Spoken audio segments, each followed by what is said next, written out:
Harrison Fox caught the black roses as they landed on his mahogany desk, but it was the cream envelope that stopped his heart. The girl who just left your office is your daughter. She's 18, and I'm dying. The steel gray eyes that had stared him down minutes ago were his own.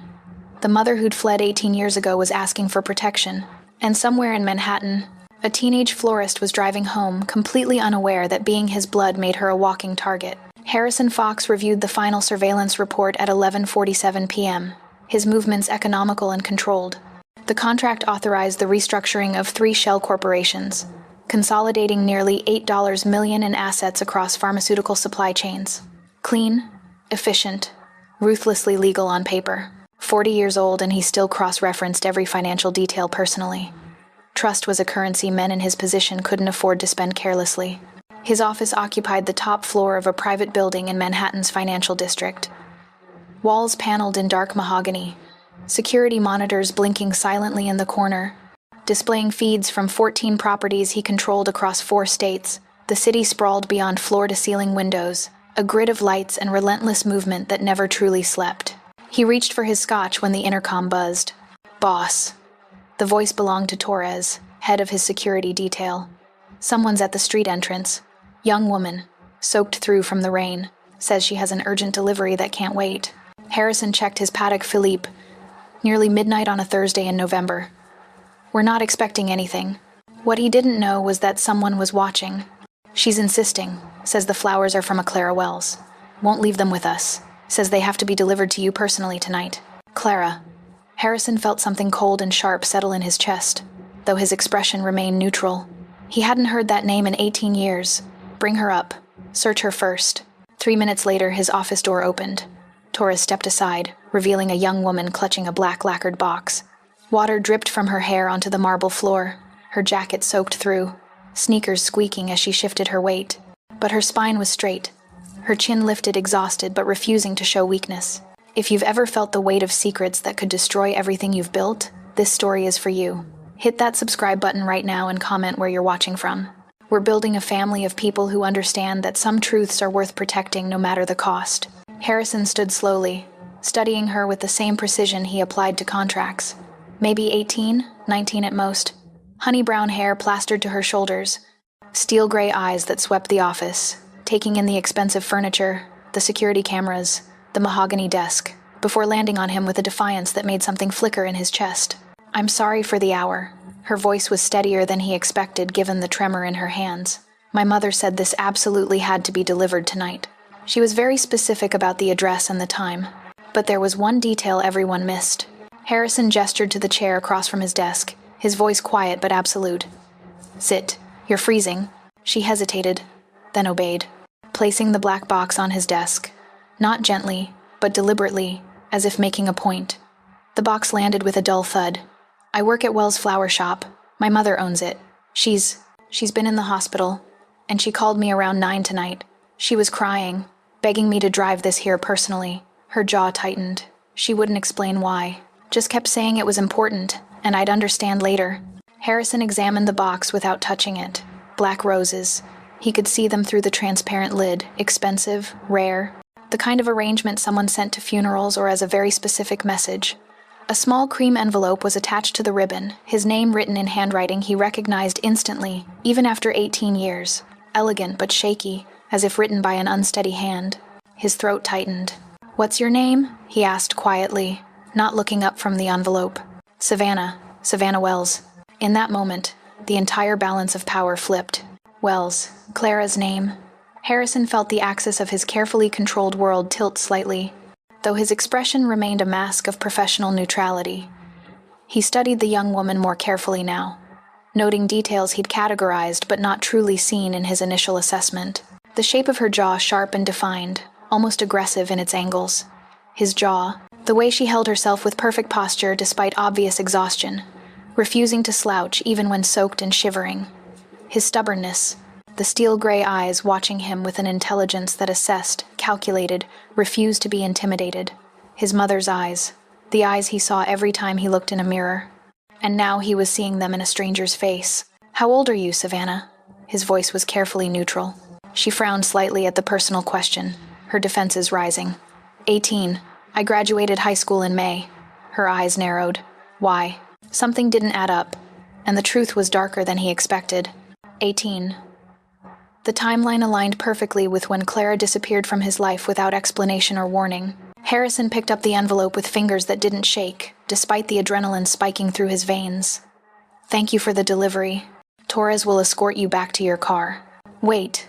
She leaned forward, her exhaustion fracturing into something raw. Aren't you going to open it? My mother is dying. Stage 4 cancer. She has weeks, maybe days. I don't know why this delivery mattered so much to her, but she was sobbing when she called. I've never heard her sound like that. Her voice cracked. If there's something in that note that's important, something that might help her, you need to tell me. Harrison looked at her directly for the first time since she sat down. Those gray eyes pleaded with him, fierce and vulnerable. Worried about a mother she clearly loved despite not understanding tonight's urgency. Something in his chest constricted painfully, a feeling he hadn't experienced in decades, didn't have a name for, couldn't afford to feel. Everything will be handled appropriately, he said. It was the best reassurance he could offer without lying. Drive carefully. The roads are dangerous tonight. He had no idea the night would end in blood. Torres appeared at the door. Savannah glanced between them, her jaw working as if she wanted to argue, then stood abruptly. She wrapped her arms around herself and followed the security guard out, her wet footprints marking the marble floor in a trail leading to the elevator. The moment the office door closed, Harrison tore open the envelope. Clara's handwriting covered a single piece of cream cardstock, the letters slightly uneven, as if written by a hand weakened by illness. Harrison, if you're reading this, Savannah delivered the roses safely. She doesn't know what this note says.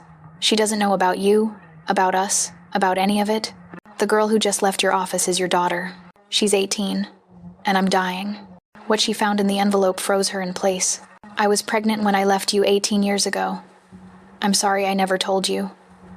I'm sorry for so many things, but I'm not sorry I kept her safe.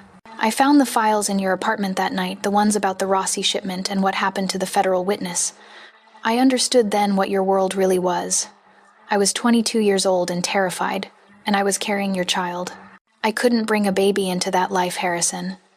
I couldn't watch her grow up wondering if she'd lose her father to a bullet or a courtroom, or worse, if she'd become a target herself. So I ran. I moved upstate, used my maiden name, worked 2 jobs until I could open the flower shop. I raised Savannah alone. I told her you left before she was born. It was easier than the truth. I'm dying, Harrison. Pancreatic cancer, stage 4. The doctors at Columbia Presbyterian gave me 6 to 8 weeks. That was 3 weeks ago. I'm managing pain that never stops. Hidden in the files was a secret that could destroy them all. Savannah needs protection. She's smart and strong and talented, but she's also alone. When I'm gone, she'll have no one. The flower shop barely breaks even. She turned down a full scholarship to Parsons School of Design to take care of me. And now I'm leaving her with nothing but debt and a lease she can't afford. You have resources I never had. You can keep her safe in ways I couldn't. I'm not asking you to be her father. I don't have that right after what I took from you. I'm asking you to protect her. Please. There's a safety deposit box at Chase Manhattan, branch 447, box 2891. The key is in my apartment at 2247 Riverside Drive, Unit 12B, under the blue ceramic flower pot on the fire escape. Inside the box are photos, her birth certificate, DNA samples, and documents that prove everything if you don't believe me. But I think you saw it in her face the same way I did. She has your eyes, Harrison, your determination, your refusal to break. I'm sorry. I stole 18 years from you. I'm sorry she doesn't know your name. I'm sorry for all of it. But I'm not sorry she exists. And I'm not sorry I kept her away from your world long enough for her to have a childhood. Protect her. That's all I'm asking. Clara, this wasn't the first time something like this had happened. Harrison read the letter 3 times, his hands perfectly steady, even as his pulse hammered against his ribs. 18 years. A daughter. Clara had been pregnant and he'd never known, never suspected, never had the chance to choose. He thought back to that time he'd been 22, ambitious and ruthless, consolidating power after his father's violent death. Clara had been his escape from that world. An art student who laughed easily and made him feel almost human. Then she disappeared without explanation. And he'd eventually moved on because men in his position didn't have the luxury of dwelling on lost relationships. Except she hadn't just left. She'd fled. For the first time, he wasn't in control. Harrison looked at the closed door. the black roses scattered across his mahogany desk, and felt something shift fundamentally in his chest. The terrifying reality of what he had just lost and found made his heart pound with a fierce, possessive need he hadn't known existed. He had a daughter, and she was in danger the moment she walked out of his building. Harrison set the letter down on his desk with the same controlled precision he used for everything else, but his hand remained on the paper, fingers pressed flat against Clara's words, as if he could absorb the 18 years he'd lost through his skin. The black roses lay scattered across the mahogany surface, their dark petals a stark accusation against the polished wood. A daughter. He had a daughter who'd stood in this office 20 minutes ago, dripping rainwater onto his marble floor, looking at him with his own eyes and not knowing who he was. He couldn't explain why, but danger was closing in. The numbness he felt wasn't shock. Harrison Fox didn't do shock. It was something colder, more absolute. A complete recalibration of every priority, every strategic calculation, every carefully constructed wall he'd built around the parts of himself that still resembled human. Clara had stolen 18 years, yes, but she'd also given him something he hadn't known he wanted until the moment Savannah Wells threw those black roses onto his desk with a fury that mirrored his own. He picked up his phone. Taurus. My office. Now. His head of security appeared 90 seconds later, closing the door behind him with the quiet efficiency of a man who understood when discretion was required. The girl who just left, Harrison said without preamble. Savannah Wells. I need everything. Where she lives, where she works, her financials, medical history, education records, known associates, daily routine down to the minute, and I need eyes on her. Discreet, absolute, 24-hour surveillance starting immediately. Torres didn't ask questions. That was why Harrison paid him what he did. Time frame? His next decision would decide whether he lived or died. I want the initial report in 6 hours. Full background by morning. Harrison's voice was quiet, but there was an edge to it that made Torres straighten slightly. And Torres? She doesn't know she's being watched. No one approaches her, no one makes contact, no one so much as looks at her wrong. Understood? Understood. Torres hesitated, which was unusual enough that Harrison looked up. Sir, should I know what this is about? Harrison considered the question. Torres had been with him for 8 years, had proven his loyalty in ways that mattered, had seen bodies and balance sheets and never asked questions about either. But this was different. This was his daughter, even if she didn't know it yet. Her mother is dying, Harrison said finally. Stage 4 cancer. Clara Wells, patient at Columbia Presbyterian. I need her medical records, prognosis, attending physicians, visitation logs, everything. He wasn't just fighting for himself, he was fighting for family. Torres's expression didn't change, but something shifted in his eyes, understanding, maybe, or recognition that this was personal in a way nothing else had been. I'll handle it personally. After Torres left, Harrison stood and moved to the windows, looking out over the city that had been his kingdom for 2 decades. Somewhere out there, Savannah was driving back to wherever she lived, probably still confused about why her dying mother had sent her on a midnight delivery to a stranger's office, still unaware that the stranger was her father, still vulnerable in ways that made Harrison's chest constrict with something he refused to name. He pulled up his contacts and dialed a number he used only for situations that required absolute discretion. Castellano. The voice on the other end was gravelly, awake despite the late hour. But he had no idea a bigger force was controlling everything. I need a team on a protection detail, Harrison said. High priority. The principal doesn't know she's being protected and can't know. I need your best people. The ones who can blend into a neighborhood and disappear. Location? Harrison realized he didn't know where Savannah lived. The admission bothered him more than it should have. I'll have the address within the hour. But Anthony? This is family. You understand what that means. There was a pause. Anthony Castellano had worked with Harrison's father, had known Harrison since he was a teenager learning the business. Family in their world meant blood and loyalty, and the kind of protection that didn't ask questions or accept failure. I understand, Castellano said. How many? 4 on rotation. 2 visible, 2 not. I want to know everyone who comes within 50 feet of her. Everyone who looks at her twice. Everyone who breathes in her direction. Consider it done. This was only the beginning of a much bigger war. Harrison ended the call and returned to his desk, picking up Clara's letter again. He read it a 4th time, his analytical mind dissecting every word, every implication. Clara had been afraid not just of his world, but of him specifically. She'd seen the files about the Rossi shipment, about what happened to the federal witness who'd threatened to testify. She'd understood what those files meant. That Harrison Fox, at 22 years old, had already been the kind of man who eliminated threats without hesitation or remorse. She'd been right to run. He could admit that coldly, objectively. The world he'd built was no place for a child, no place for someone innocent and fragile and unprotected. Clara had made the only logical choice.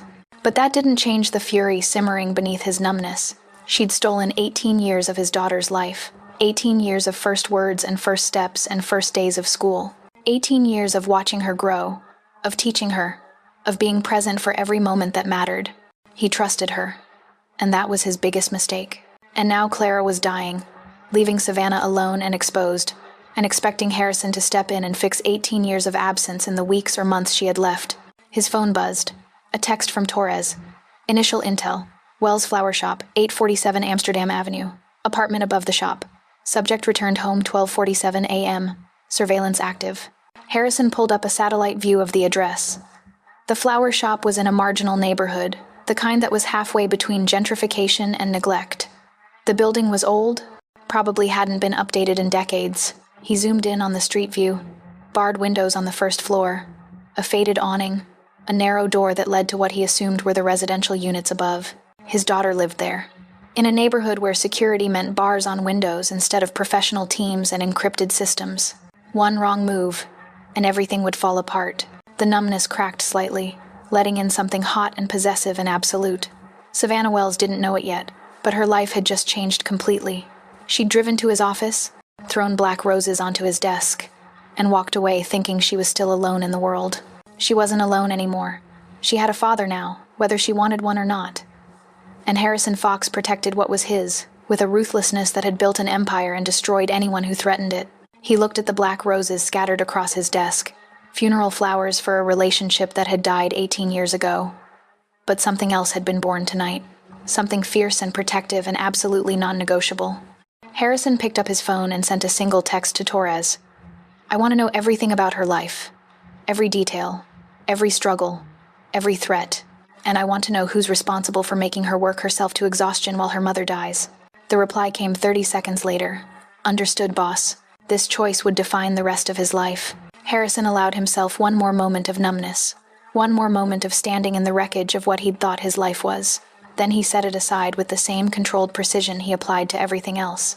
Emotion was a luxury. Strategy was survival. And right now, the most important strategic calculation of his life was figuring out how to protect a daughter who didn't know he existed, from a world she didn't know was watching, before the enemies he'd made in 2 decades of ruthless business realized she was his greatest vulnerability. The black roses stared up at him from the desk, their dark petals a promise and a threat. Harrison touched the letter one last time, then folded it carefully and locked it in his personal safe. Clara had asked him to protect Savannah. She'd been right to ask. Because Harrison Fox didn't fail at anything he decided mattered. And nothing had ever mattered more than this. The report arrived at 6:47 a.m., and Harrison had been awake for all 6 hours since Torres left his office. He'd spent the time reviewing security footage from the building's entrance, watching the 3-minute loop of Savannah Wells standing in his office over and over, cataloging every detail he'd missed the first time. The way she'd shifted her weight when nervous, the set of her jaw when she was trying not to show emotion, the steel-gray eyes that assessed and calculated exactly the way his did. But what he discovered next changed everything. Now, with Torres's comprehensive background report spread across his desk and a second cup of espresso going cold in his hand, Harrison was learning exactly what 18 years of Clara's protection had cost his daughter, Savannah Marie Wells.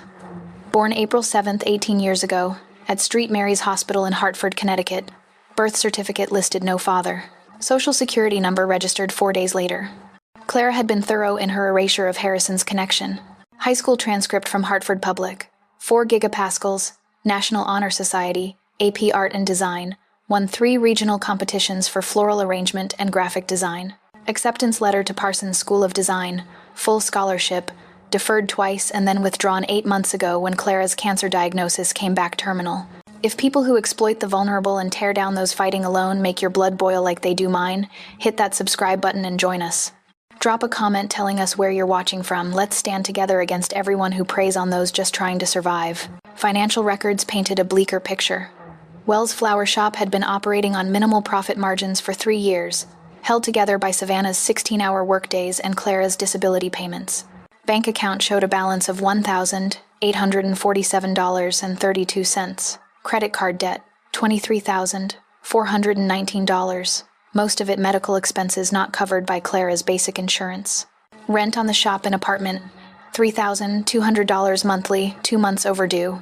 Harrison's jaw tightened as he read the eviction notice dated 3 weeks ago.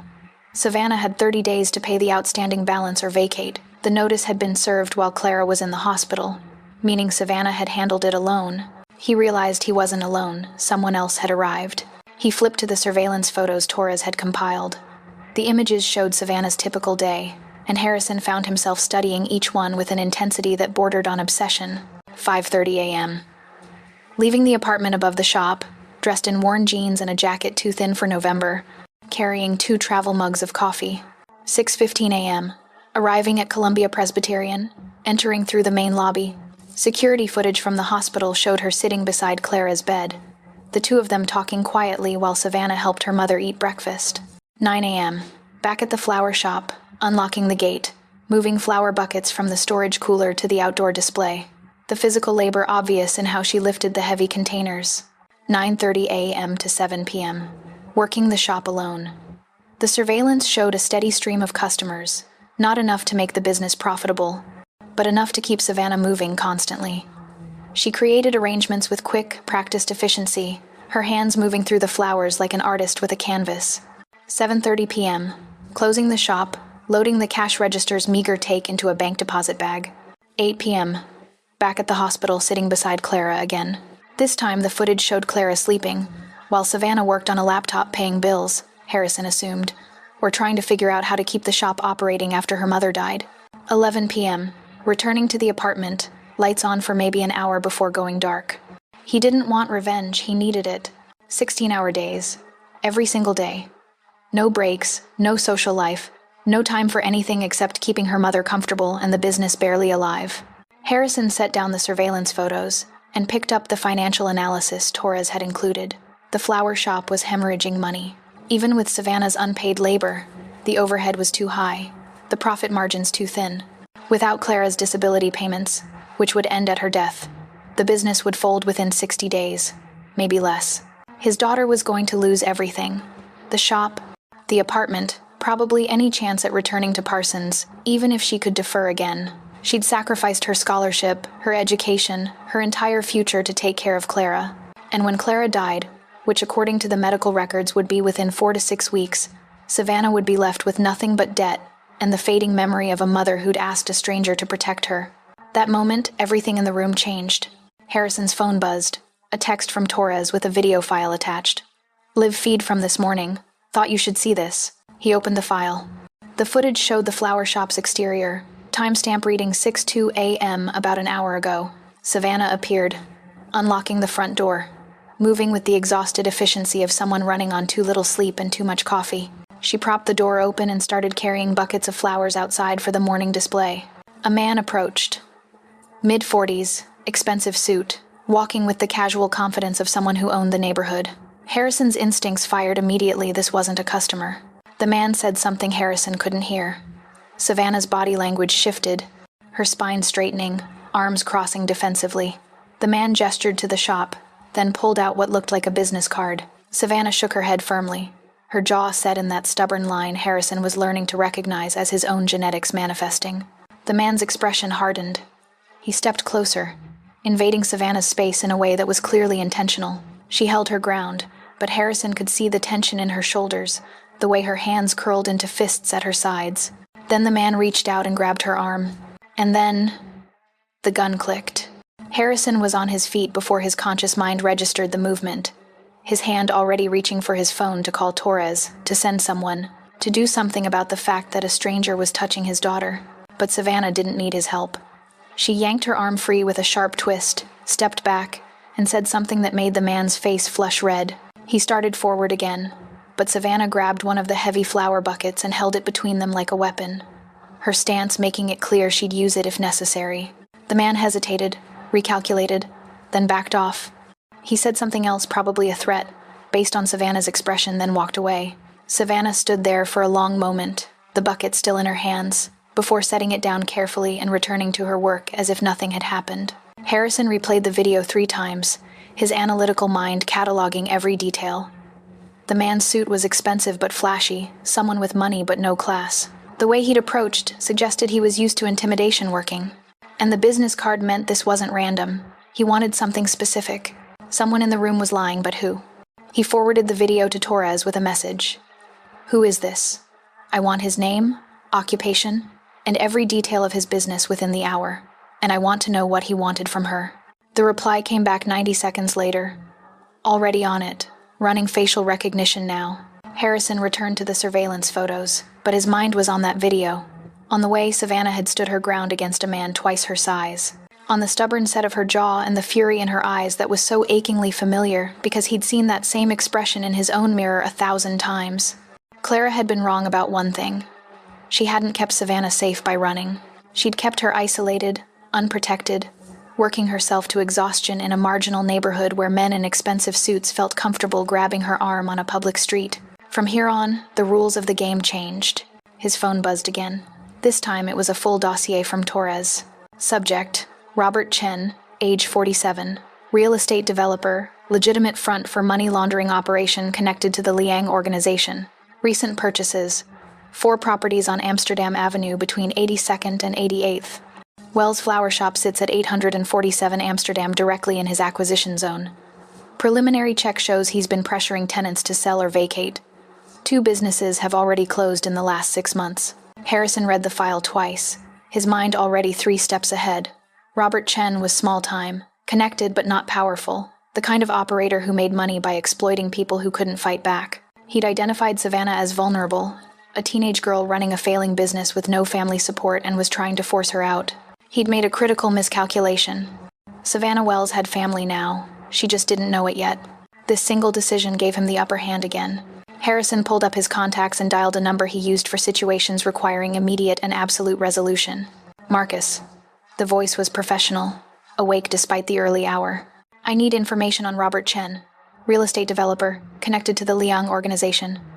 I want to know everyone he owes money to, everyone he's afraid of, and exactly how much pressure it would take to make him disappear from a specific neighborhood. Time frame? Today. Harrison's voice was quiet, controlled, absolutely certain. And Marcus? Make sure he understands that the flower shop at 847 Amsterdam Avenue is permanently off limits. Anyone who approaches that business, anyone who so much as looks at it wrong, answers to me. There was a pause. Understood, Mr. Fox. Consider it handled. But this wasn't even the most shocking part. Harrison ended the call and returned to the surveillance photos, studying the images of his daughter, working herself to exhaustion, alone and unprotected, in a world that saw her vulnerability as an opportunity. That ended now. Robert Chen would be the first lesson, a demonstration that Savannah Wells, whether she knew it or not, had become the most protected person in Manhattan. Anyone who threatened her, anyone who tried to exploit her, anyone who made the mistake of thinking she was alone, would learn exactly what it meant to cross Harrison Fox. He looked at the photo of Savannah standing in front of her flower shop, her chin lifted in defiant pride despite the exhaustion written in every line of her body.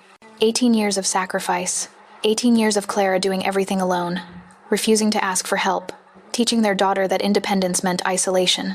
Harrison would respect Clara's dying wish. He'd protect Savannah, but he'd do it his way with absolute resources, ruthless efficiency, and the understanding that protection wasn't a request anymore. It was a fact, non-negotiable and permanent. His daughter might not know it yet, but she'd never be alone again. Harrison spent 3 days studying every detail of Savannah's life before making his first move. 3 days of surveillance footage, financial records, and strategic calculations that would determine exactly how to approach a daughter who didn't know he existed without triggering the defensive instincts he recognized in every interaction she had with the world. He knew something that no one else in the building did. The Robert Chen problem had been resolved within 24 hours.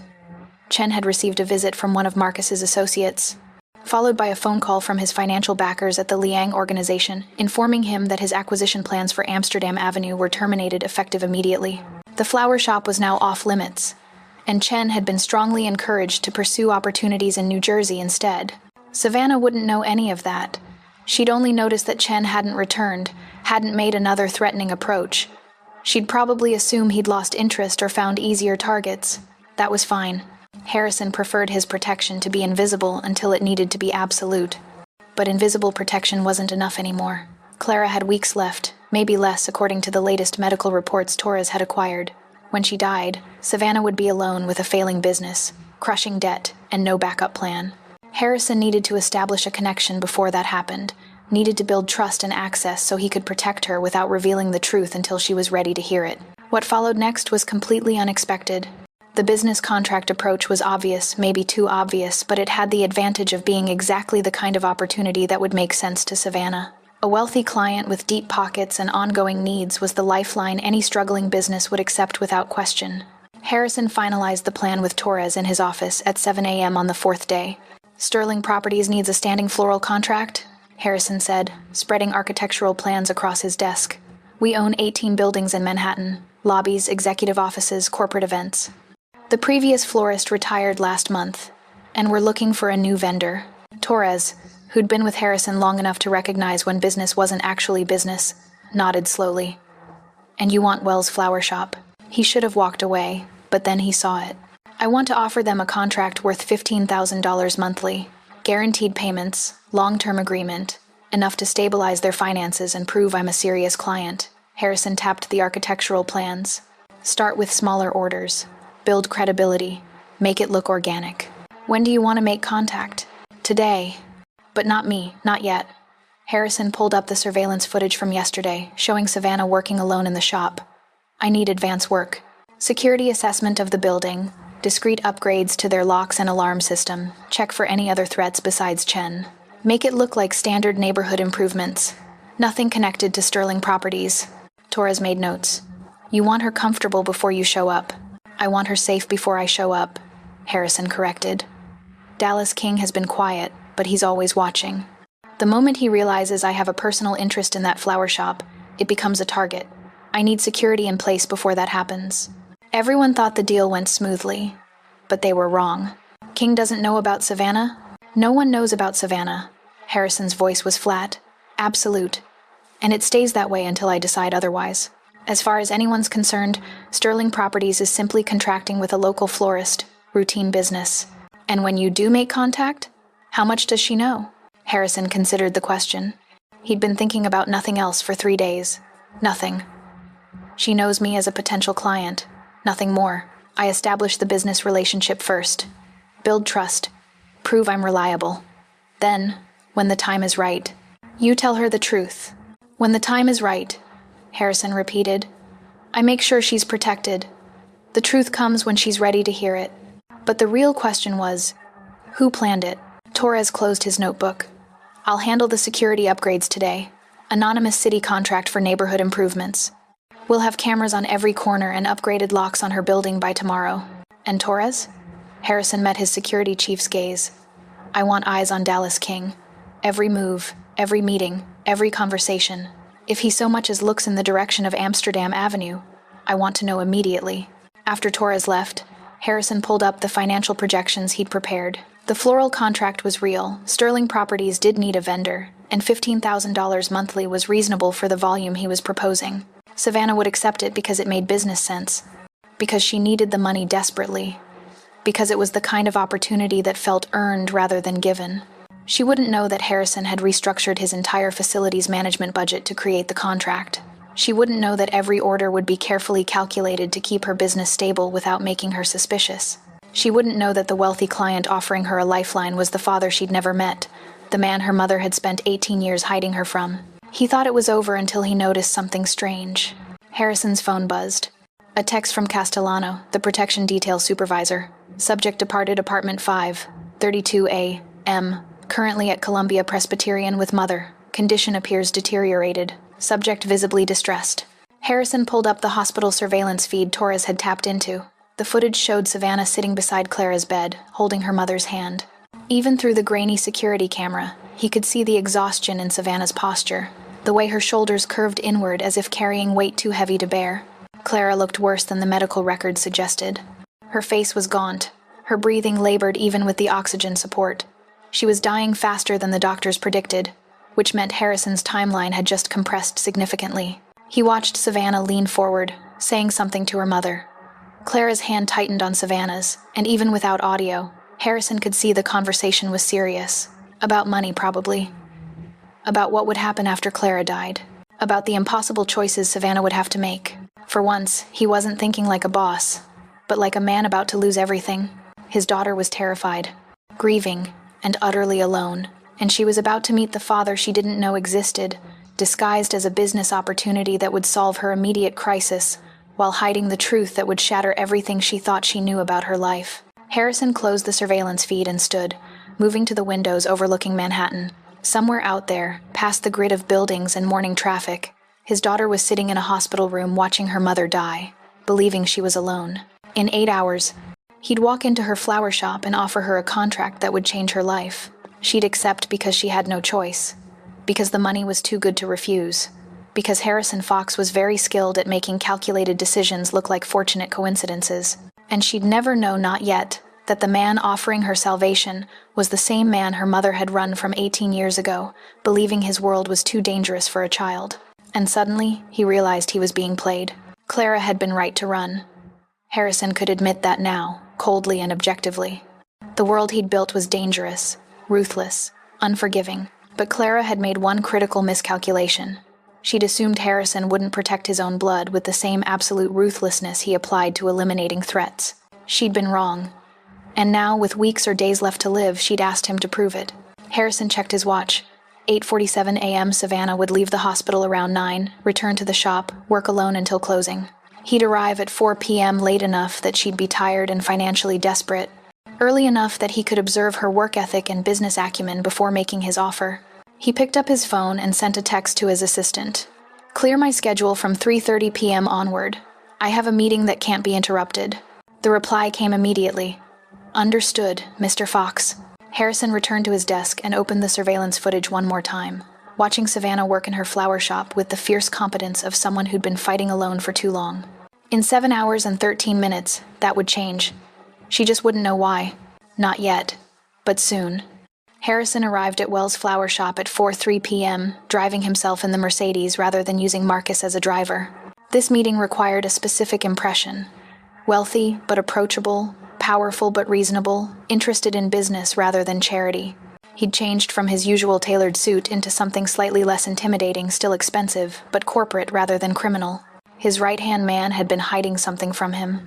The shop was smaller than the surveillance photos suggested, wedged between a bodega and a dry cleaner in a neighborhood that was trying hard to be charming despite the peeling paint and cracked sidewalks. The flower display outside showed professional skill arrangements that balanced color and texture in ways that spoke to formal training. But the buckets were old, the metal showing rust spots. Harrison pushed open the door, triggering an old-fashioned bell that announced his presence. Savannah looked up from behind the counter, where she'd been working on a bridal bouquet, her hands stilled on the white roses, and Harrison saw the moment she recognized him not as her father, but as the man she'd delivered black roses to 4 nights ago, the man who'd sent her away without answers. "Mr. Fox." Her voice was carefully neutral, but his eyes assessed him with sharp intelligence. "I didn't expect to see you again." What she said next shattered his trust instantly. "Miss Wells." Harrison moved into the shop, studying the space with the same attention to detail he applied to everything. The cooler in the back was newer, probably purchased recently. The register was ancient. The walls needed paint. But the arrangements displayed throughout the shop were exceptional, each one demonstrating skill far beyond what a struggling neighborhood florist should possess. "I should apologize for the other night. I was abrupt. You were dealing with something personal." Savannah set down the bouquet, her professional mask settling into place. "My mother's note, I assume. Did it help? Whatever she needed to tell you?" Harrison had prepared for this question, had rehearsed exactly how much truth to reveal. "Your mother and I knew each other a long time ago." The note was personal, and yes, it was important. He met her gaze steadily. "I'm sorry about her illness. I understand she's at Columbia Presbyterian." Something flickered in Savannah's expression, surprise that he knew, maybe, or wariness about how he'd found out. "She's dying. The doctors give her a few weeks." He didn't realize this moment would come back to haunt him. "I'm sorry." And Harrison was, in his own way, sorry that Clara was dying before he could ask her why she'd run, why she'd never told him, why she'd waited until she was out of time to ask for his help. Sorry that Savannah had to carry this alone. "Actually, that's partially why I'm here. I wanted to discuss a potential business arrangement." Savannah's wariness increased visibly. She crossed her arms, her posture defensive. What kind of business arrangement? Harrison pulled a leather folder from his briefcase, setting it on the counter between them. Sterling Properties owns 18 commercial buildings in Manhattan. We need a florist for standing contracts, lobby arrangements, executive offices, corporate events. Our previous vendor retired last month. He watched her carefully as he spoke, noting the way her gaze dropped to the folder, then back to his face, searching for the catch. Are you already feeling the tension of what's about to unfold? Let us know in the comments where you're watching from. And if you haven't subscribed yet, now's the time. This story is just getting started. I've seen your work, Harrison continued, gesturing to the arrangements around the shop. The bouquet you delivered to my office, black roses arranged with that kind of precision and symbolism that's not something most florists can execute. And these, he indicated the displays, demonstrate formal training and artistic skill. Where did you study? Hartford School of Art. Savannah's voice was cautious, still looking for the trap. And I was accepted to Parsons. But circumstances changed. Parsons. Harrison let acknowledgement show in his tone. That's impressive. Your work shows it. He opened the folder, revealing a contract he'd had his legal team prepare. Sterling Properties would need weekly deliveries to 12 locations, with additional arrangements for events scheduled monthly. The contract would guarantee $15,000 per month, paid on the first regardless of actual orders. 3-year term, renewable. Savannah's eyes widened. She reached for the contract, his hands. He couldn't stop noticing, trembling slightly as she scanned the terms. $15,000 monthly? That's fair market rate for the volume and quality we require. Harrison kept his voice businesslike, professional. You'd need to hire additional staff to meet demand, which the contract accounts for. We'd cover supplies, costs separately, billed at cost plus 15%. Her next words hit him harder than any bullet. She was reading the contract intently now, her sharp mind clearly processing the implications. This wasn't charity, the numbers were real, the terms were reasonable, and for a struggling flower shop facing eviction, this was the difference between survival and closure. Why me? Savannah looked up from the contract, and Harrison saw the suspicion there, the defensive intelligence of someone who'd learned not to trust fortunate coincidences. There are 100 florists in Manhattan, bigger operations, established businesses. Why would you choose a shop you'd never heard of until I delivered flowers to your office 4 days ago? This was the critical moment.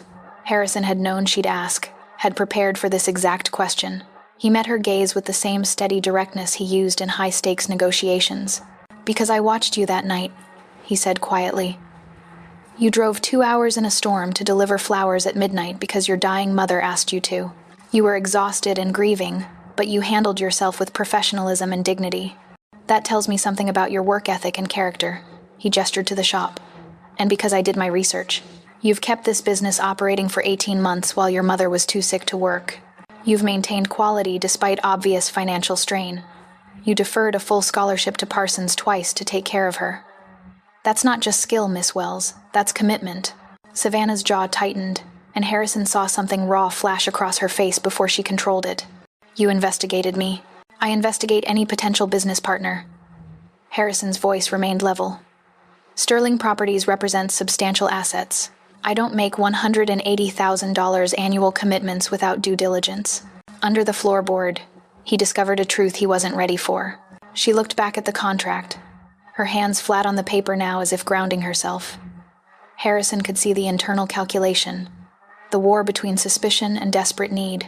$15,000 monthly would solve every immediate problem, the rent, the debt, the crushing pressure of keeping the shop alive. It would give her breathing room, stability, maybe even the ability to hire help so she wasn't working 16-hour days. This contract has a non-compete clause, Savannah said, her finger on the relevant section. And a quality assurance provision that lets you terminate with 30 days' notice if the work isn't satisfactory. Standard terms. Harrison watched her read with fierce attention to detail, and felt an unexpected surge of pride. She wasn't just accepting this blindly. She was protecting herself, reading the trap clauses, understanding exactly what she was agreeing to. The non-compete prevents you from servicing our direct competitors. The quality provision protects both parties. We maintain standards. You maintain autonomy. Savannah was quiet for a long moment, her eyes moving over the contract one more time. Then she looked up at Harrison, and the steel-gray eyes that met his were sharp with intelligence and something else. A wariness that came from too many experiences with people who wanted something in return for their generosity. What do you want? She asked bluntly, Because this feels too good to be true, and in my experience, when something feels that way, it usually is. Harrison had expected the question, but hearing it still struck something in his chest. His daughter had learned to trust nothing, expect nothing, question everything. Clara had taught her well, maybe too well. I want quality floral arrangements delivered on schedule to my properties, Harrison said simply. That's the extent of the arrangement. No hidden clauses, no expectations beyond what's written in that contract. Just flowers. Just flowers. Savannah studied him for another long moment, and Harrison forced himself to remain still under that assessment, to let her see what she needed to see. A businessman making a calculated decision. Nothing more. I'll need to read this more carefully, she said finally, and probably have a lawyer review it. Absolutely. Take your time. Harrison pulled a business card from his pocket, setting it on the counter. My direct line. Call when you've made a decision. He turned to leave, then paused at the door. Miss Wells? For what it's worth, I think your mother would be proud of what you've built here. The shop, your commitment to her care that takes strength most people don't have. Savannah's expression cracked slightly, something vulnerable showing through before she controlled it. Thank you, she said quietly. That means something. Harrison nodded and left, the bell chiming as the door closed behind him. He walked to his car with measured steps, got in, and drove 3 blocks before pulling over and letting out a breath he hadn't realized he'd been holding. She'd questioned him, challenged his motives, read the contract with sharp attention to detail, demanded to know what he really wanted. His daughter was smart, defensive, and absolutely unwilling to be rescued without understanding the cost. Harrison pulled up the surveillance feed on his phone, watching Savannah through the shop's security camera. She was standing at the counter, staring down at the contract, one hand pressed flat against the paper. Her shoulders curved forward slightly, the weight of decision visible in her posture. Then she pulled out her phone and made a call. The surveillance audio picked up her voice. Mom, I need to talk to you about something. Can you stay awake for a few minutes? It's about the shop. Harrison closed the feed and pulled back into traffic, heading toward his office. In 3 to 5 days, Savannah would sign the contract. She'd sign because the numbers made sense, because the terms were fair, because she had no other options. And Harrison would become part of his daughter's life, one carefully calculated business arrangement at a time, until the moment Dallas King or some other threat forced his hand, and he'd have to tell her the truth about who he was, what he did, and why her mother had spent 18 years running from the man who was now her only chance at survival. Savannah signed the contract 3 days later. After spending 72 hours reviewing every clause with a business attorney, she couldn't afford but paid anyway because Harrison had been right. She didn't trust fortunate coincidences. The lawyer found nothing predatory, no hidden clauses, no legal traps. Sterling Properties simply needed a florist, and Wells Flower Shop needed a miracle. Harrison received the signed contract via courier at 2 p.m. on a Tuesday. He'd been in a meeting with his financial advisors, but he'd left the conference room to take the delivery personally, unfolding the papers to see Savannah's signature small, controlled, each letter carefully formed at the bottom of the page. But there was one thing he didn't know about his closest ally. His daughter had said yes, not to him, not to protection or family or anything she didn't know she needed, but yes to the business arrangement that would keep her afloat while Harrison figured out how to tell her the truth. He'd sent the first payment that afternoon, $15,000 wired directly to Wells Flower Shop's account, with a detailed order for 12 lobby arrangements to be delivered weekly starting Monday. Professional, efficient, exactly what the contract specified. Now, 5 days later, Harrison stood in his office reviewing surveillance footage from Savannah's first week of deliveries. She'd hired 2 part-time employees, a semi-retired florist named Rosa, and a college student named Jamie, who needed flexible hours. The shop was busier, more organized, and Savannah looked slightly less exhausted, though she was still working 14-hour days. Harrison's phone buzzed. A text from Torres. We have a problem. Dallas King made contact with one of our delivery drivers, asking questions about Sterling Properties' new floral vendor. That moment, everything in the room changed. Harrison's jaw tightened. He dialed Torres immediately. Details. King approached Jimmy Chen, no relation to Robert Chen, yesterday evening.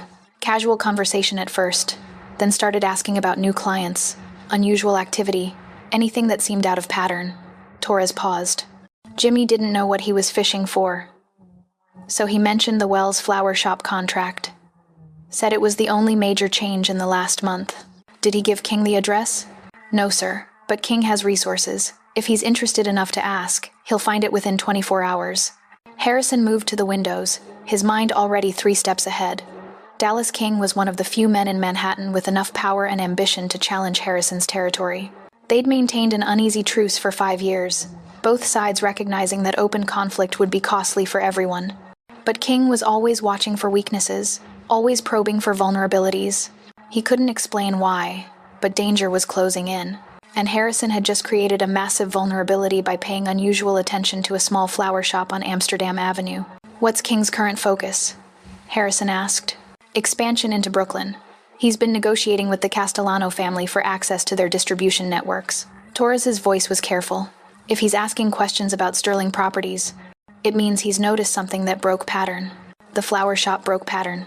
Harrison's voice was flat. 15,000 monthly to an unknown vendor, direct wire transfers, priority delivery scheduling.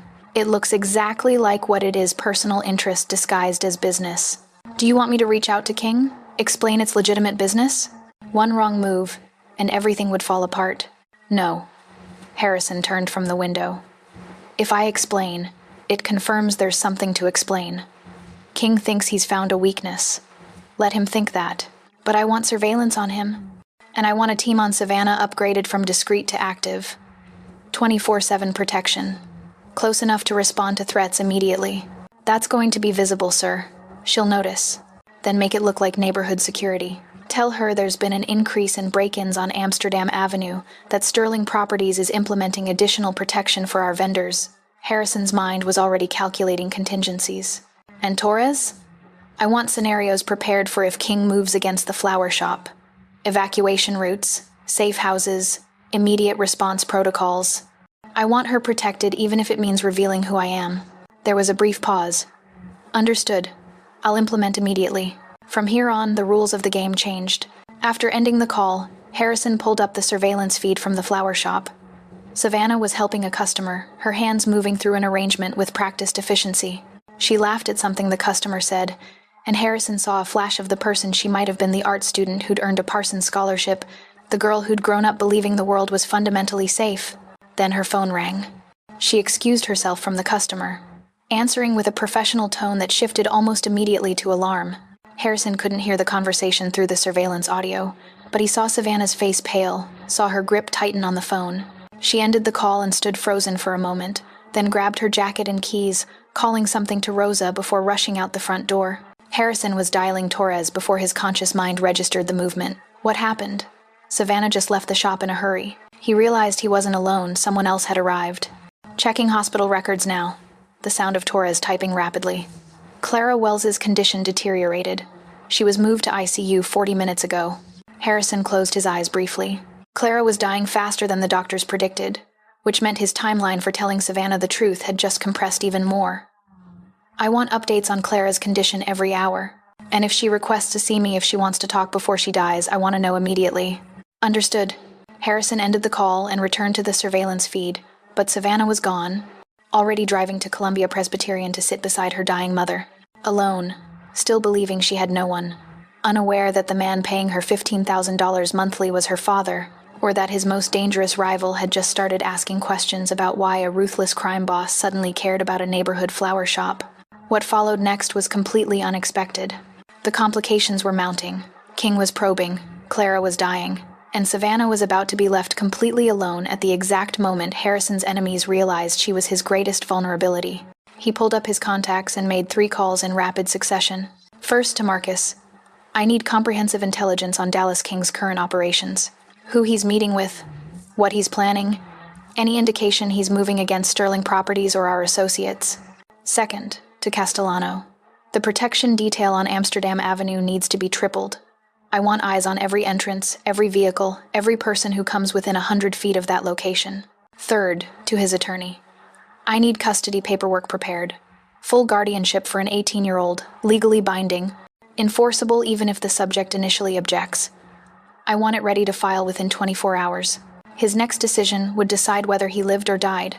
When he finished the calls, Harrison stood at his window looking out over Manhattan, watching the city lights flicker in the gathering darkness. Somewhere out there, his daughter was sitting in a hospital room watching her mother die. Somewhere else, Dallas King was digging into information that would lead him directly to Savannah.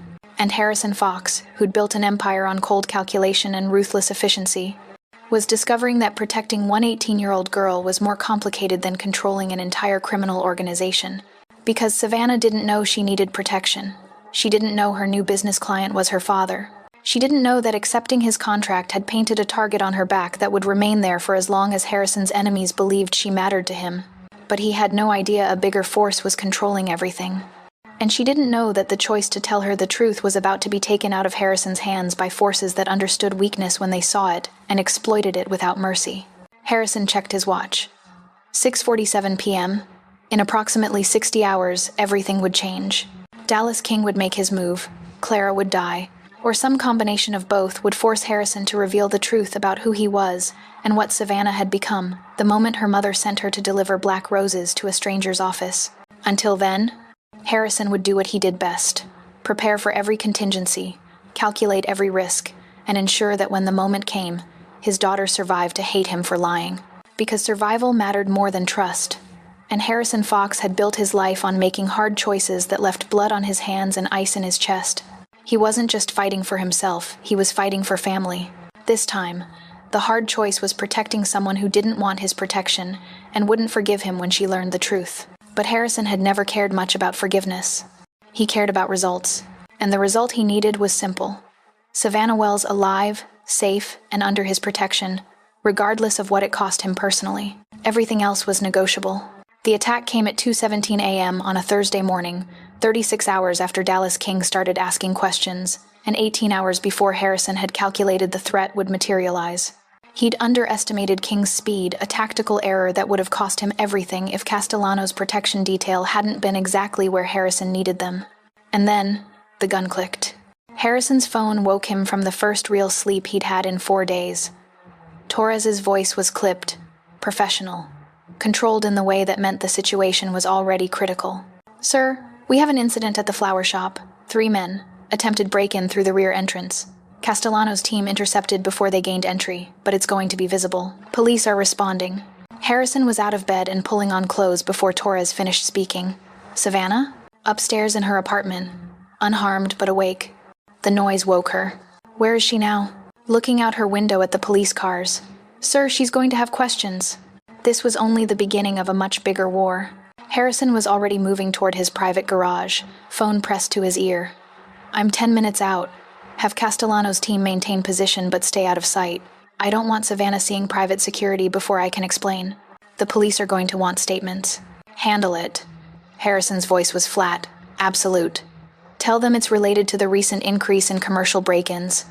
Random targeting, nothing specific to the flower shop." "Yes, sir."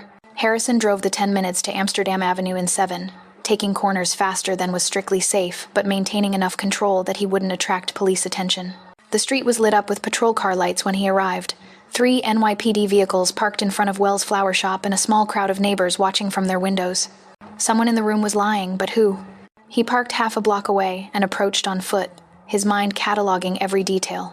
2 officers were examining the damaged rear door. A third was taking photographs.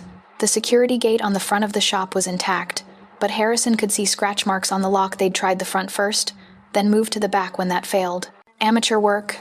King hadn't sent his best people. This was a probe, a test to see how Harrison would respond, how much protection was already in place. Harrison found Torres standing in the shadows 20 feet from the scene, watching with the same professional assessment Harrison would have used. Full report. 3 men, late 20s, low-level contractors. They disabled the shop's alarm system and were attempting to bypass the rear door lock when Castellano's team intervened. No weapons drawn, no violence. The team detained them for approximately 90 seconds before releasing them with a warning. Torres's voice was neutral. "The men left immediately. We have facial recognition running now." In that moment, the entire balance of power flipped. "And Savannah?" Torres gestured upward. Harrison followed his gaze to a lit window on the 3rd floor, where he could see Savannah's silhouette pressed against the glass, watching the police activity below. "She came downstairs 5 minutes after the police arrived," Torres continued. "Talked to the officers, confirmed nothing was taken. Said she'd heard noise but hadn't seen anyone. She's smart, boss. She knows this wasn't random." Harrison's jaw tightened. Because it wasn't random, and she's not stupid enough to believe it was. He checked his watch. 2:34 a.m. I'm going up. Sir. She doesn't know you have any reason to be here at 2:30 inches the morning.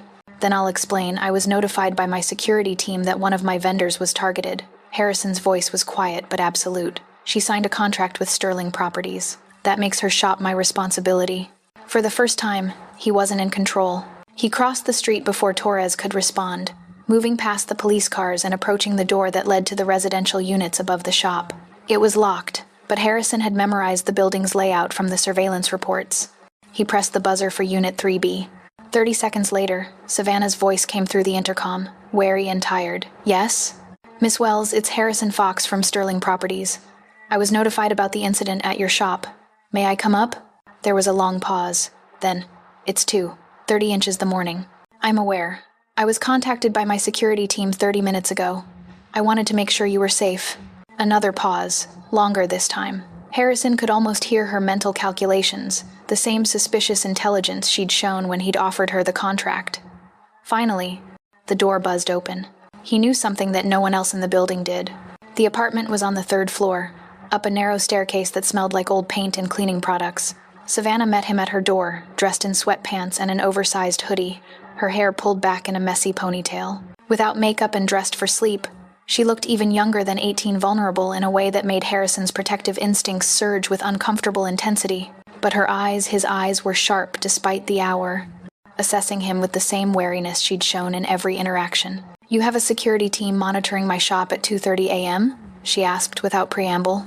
I have a security team monitoring all my vendors' properties. Harrison kept his voice level, professional. There's been an increase in commercial break-ins in this neighborhood over the last month. Sterling Properties implemented additional surveillance protocols 3 weeks ago. Additional surveillance? Savannah crossed her arms, her posture defensive. Meaning what, exactly? Cameras? Guards? Hidden in the files was a secret that could destroy them all. Both, discreetly positioned. Harrison met her gaze steadily. The contract you signed represents a significant investment, Miss Wells. It's in Sterling Properties' interest to protect that investment.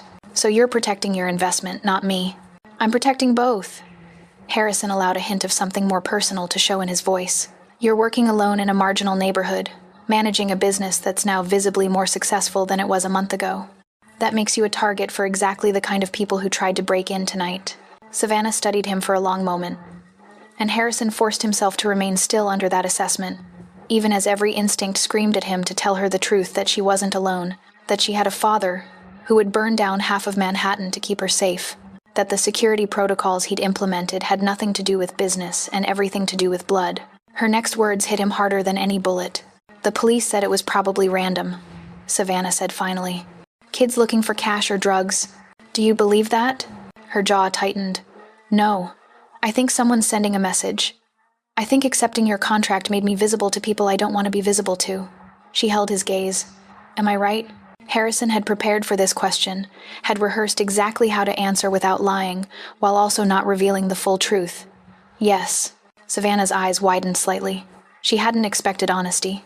This choice would define the rest of his life. Sterling Properties operates in certain business environments that attract attention from competitors, Harrison continued carefully. Some of those competitors use indirect methods to gather intelligence or send messages. It's possible that your shop was targeted because of its association with my company. Possible. Savannah's voice was flat. You mean probable? I mean, it's one theory among several. Harrison pulled out his phone, showing her a security protocol document Torres had prepared for exactly this scenario, which is why I'm implementing upgraded security measures for all vendors. Armed guards during business hours, surveillance cameras with direct feed to our security office, panic buttons installed at key locations, the full package, at Sterling Properties' expense. Savannah took the phone, reading the document with the same fierce attention she'd given the original contract. This is extensive. He didn't realize this moment would come back to haunt him. It's necessary, Harrison kept his voice firm, and non-negotiable, Miss Wells. If you want to continue working with Sterling Properties, you accept the security measures. I don't take risks with my vendor's safety. She looked up from the phone. Why do I feel like there's something you're not telling me? Because there was everything he wasn't telling her. Because she was standing 3 feet away from a father she didn't know existed, and he was lying by omission with every word he spoke. Because you're smart, Harrison said quietly. And you've learned not to trust people who offer help without clear motivation. He paused, choosing his words carefully. I'm not going to pretend this is purely altruistic, Miss Wells. Your shop is valuable to Sterling Properties, and I protect what's valuable. But I'm also not going to let you be collateral damage in business conflicts that have nothing to do with you. Under the floorboard, he discovered a truth he wasn't ready for. Savannah was quiet for a long moment, her steel-gray eyes searching his face for the truth he couldn't yet give her. Then she handed back his phone. Fine. Install your security measures. But Mr. Fox? Her voice was firm despite the exhaustion written in every line of her body. If this arrangement puts me in danger, I need to know. I've spent the last 18 months watching my mother die. I'm not naive about how cruel the world can be, so if there's more to this than random targeting, tell me now. Harrison met her gaze, and for a moment he considered telling her everything who he was, what she was, why Dallas King had sent men to probe her defenses. But Clara was still alive in a hospital bed 3 miles away, and revealing the truth before Clara died would be the cruelest thing Harrison could do to either of them. He didn't want revenge, he needed it. There's always more, he said finally. In my business, there's always complications and consequences.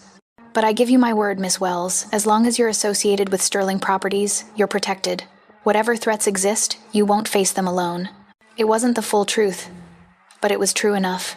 Savannah studied him for another long moment, then nodded slowly. Okay, install the security. And Mr. Fox, thank you for coming here at 2:30 inches the morning. I know you're going to say it's just protecting your investment, but it means something, that you came. Harrison felt something shift in his chest, a dangerous softening that had no place in his carefully controlled world. Get some sleep, Miss Wells. The security team will be in place by morning. For once, he wasn't thinking like a boss, but like a man about to lose everything. He turned to leave, then paused at the door. And Savannah? Her first name felt strange on his tongue, intimate in a way their previous interactions hadn't been. If you ever feel unsafe for any reason, you call me. Directly. That's not business protocol. That's personal. Her expression shifted, something vulnerable showing through before she controlled it. Why are you being so kind to me? Because you're my daughter. Because I've been watching you work yourself to exhaustion for weeks, and it's killing me that you don't know you're not alone. Because Dallas King just made the fatal mistake of threatening what's mine, and I'm going to destroy him for it. Because you remind me of someone, Harrison said instead. Someone who deserved better than what life gave her. And suddenly, he realized he was being played. He left before Savannah could ask who, before the dangerous softening in his chest could make him say something he couldn't take back. The truth would come sooner than Harrison wanted, forced by Dallas King's escalation and Clara's deteriorating condition. But not tonight. Tonight, he'd bought a few more hours of ignorance. A few more hours where Savannah could believe she was just a florist with a generous business client. By tomorrow, that illusion would be shattered. Dallas King had made his move, and Harrison would have to respond with overwhelming force, which meant revealing his true nature, which meant Savannah learning exactly what kind of man her mother had run from. Harrison got in his car and dialed Torres. I want Dallas King's location within the hour. And I want a message sent, one that's clear enough he understands, but subtle enough he can't prove it came from me. What he didn't know was that someone was watching. What kind of message, sir? The kind that makes him understand Wells' flower shop is off limits, permanently. Whatever it takes, Torres. I don't care about the cost. Understood. And sir? Clara Wells's condition deteriorated again tonight. The hospital called her emergency contact Savannah approximately 1 hour ago. She's listed as DNR, but the doctors are estimating less than 48 hours. Harrison closed his eyes briefly. 2 days. Maybe less. 2 days before Savannah would be completely alone, before the truth would have to come out, before Harrison would have to tell his daughter that the father she'd never known was a criminal, a killer, and the only protection she had left in a world that had just become significantly more dangerous. But this wasn't even the most shocking part. Keep me updated, Harrison said. On everything. He ended the call and sat in the darkness of his car, watching the police clear the scene, watching Savannah's light eventually go out as she returned to bed. His daughter, his responsibility, his to protect, whether she wanted it or not. And Dallas King was about to learn exactly what Harrison Fox did to anyone who threatened what was his. Clara Wells died at 4:23 a.m. on a Saturday morning, 41 hours after the break-in at the flower shop and 18 hours before Dallas King made his second, more serious mistake. Everyone thought the deal went smoothly, but they were wrong. Clara Wells died at 4:23 a.m. on a Saturday morning, 41 hours after the break-in at the flower shop, and 18 hours before Dallas King made his second, more serious mistake. Harrison learned about Clara's death from Torres at 4:31 a.m., 8 minutes after it happened and 4 minutes after Savannah had called the hospital's emergency line from her mother's bedside. He'd been awake already, reviewing security protocols and contingency plans, preparing for the escalation he knew was coming. "Sir, Clara Wells passed approximately 10 minutes ago. Savannah was with her. Hospital staff is processing paperwork now." That moment, everything in the room changed. Harrison stood at his office window, watching the pre-dawn darkness over Manhattan. "Where is Savannah?" "Still at the hospital. She's alone, sir. No other family, no friends present. 18 years old, watching her mother die, believing she was completely alone in the world." Harrison's chest constricted with something he refused to name. "I want surveillance maintained. If she leaves the hospital, I want to know where she goes." "Understood. Sir, there's one more thing." Clara regained consciousness approximately 20 minutes before she died. "She asked the nursing staff to call you. Left a message." Harrison's hand tightened on the phone. "What message?" What she said next shattered his trust instantly. That she was sorry. That she hoped you'd forgive her for waiting so long. And that Savannah deserves the truth. Torres paused. "She also said to tell you that Savannah has your stubbornness, which means she won't accept your protection easily, but that you should fight for her anyway." Harrison closed his eyes briefly. Clara's last words weren't an apology for running, they were instructions for how to handle the daughter she was leaving behind. Even dying, she'd been thinking strategically about Savannah's safety. "Noted," Harrison said quietly. "Keep monitoring. I'll be at the office for the next few hours." He ended the call and stood at the window for another long moment, processing Clara's death and its implications. The timeline had just compressed catastrophically. Savannah would be grieving, vulnerable, distracted, exactly the state Dallas King would exploit. He couldn't explain why, but danger was closing in. Harrison's phone buzzed again. This time it was Marcus, his voice tight with urgency. "Boss, we have movement. King's people just left his residence. 6 vehicles, heavily armed. They're heading north toward Amsterdam Avenue." Harrison was moving before his conscious mind registered the decision, grabbing his jacket and keys. "Ita? 15 minutes to the flower shop. But sir, Savannah's not there. She's still at the hospital." King doesn't know that. Harrison was already in the private elevator, descending to his garage. He thinks she's vulnerable and alone. He's making a statement, hitting the shop when security is focused on protecting Savannah at the hospital. He got into his car, engine already running. "How many of our people are at the shop?" One wrong move, and everything would fall apart. 2 from Castellano's team. They're not equipped for a confrontation with 6 armed vehicles. "Pull them back. I don't want casualties over an empty building." Harrison was already calculating trajectories, timing, contingencies. "And Marcus? I want a team at Columbia Presbyterian. Savannah leaves that hospital, she goes directly into protective custody. I don't care if she objects." "Sir, she's going to object." "Then she objects. But she does it from inside one of our vehicles, not exposed on a public street."